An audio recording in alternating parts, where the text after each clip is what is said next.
and of great dedication to their sport.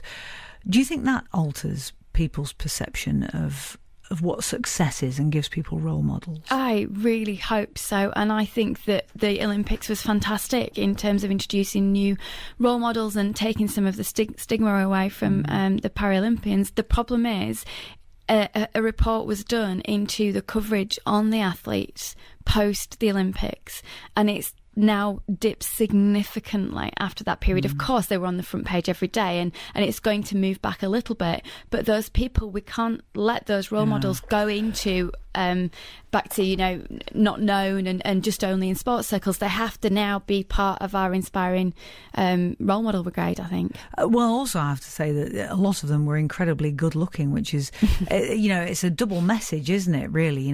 There's a message there that you can do well in sports if you try really hard, but there's also maybe another message there that, even in sport you have to be ridiculously good looking and fabulously groomed. I don't know. I hope not. I think to be at that skill and that talent, I think you've got to absolutely be the best that you can be.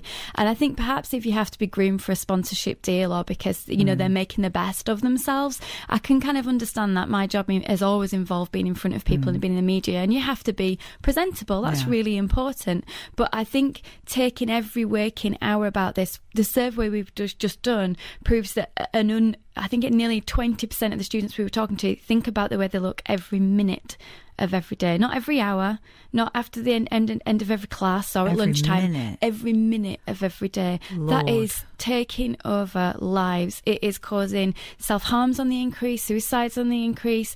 These are challenges that are not going to go away, and we know what social media brings in terms of positivity, but it also can bring negativity. So what do you hope then you will achieve with this positive image campaign? Well, we're keeping it very simple. We're trying to pull together all the charities that help people with image issues and become a catalyst to get people to go to these charities if they need them. So this is a campaign, not a charity. The second thing is we're going to get into schools and colleges. It's the first year of it, so not as many schools and colleges as I like at this stage, but we're going to take role models from different walks of life into there so they can meet and do mentoring sessions.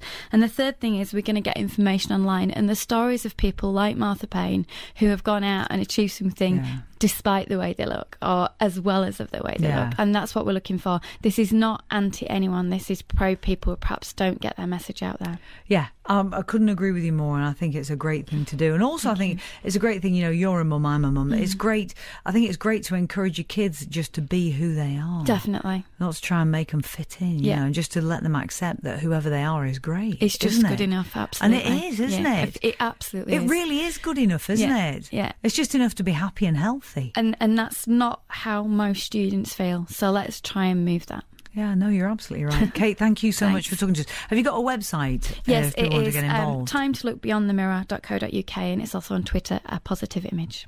Okay, thank you so much, Kate Hardcastle, talking to you here on BBC Radio Manchester 95.1 FM. I'm Heather Stott. Monday night is the football phone-in here on BBC Radio Manchester. Jack Dearden and guests are going to look back at the weekend's action. Plus, you can have your say, as always. That's Monday Night Football, the phone-in. That's this evening from 6 here on BBC Radio Manchester 95.1 FM. I'm Heather Stott. Lovely to have you with us this morning. If you've got something to say, I would love to talk to you. It's 0161228 2255. What do you think about what we've been talking about this morning? Is there any crime in wanting to look your best? Or like Kate, do you think we should all be looking at things in a much more positive image without looks coming into it?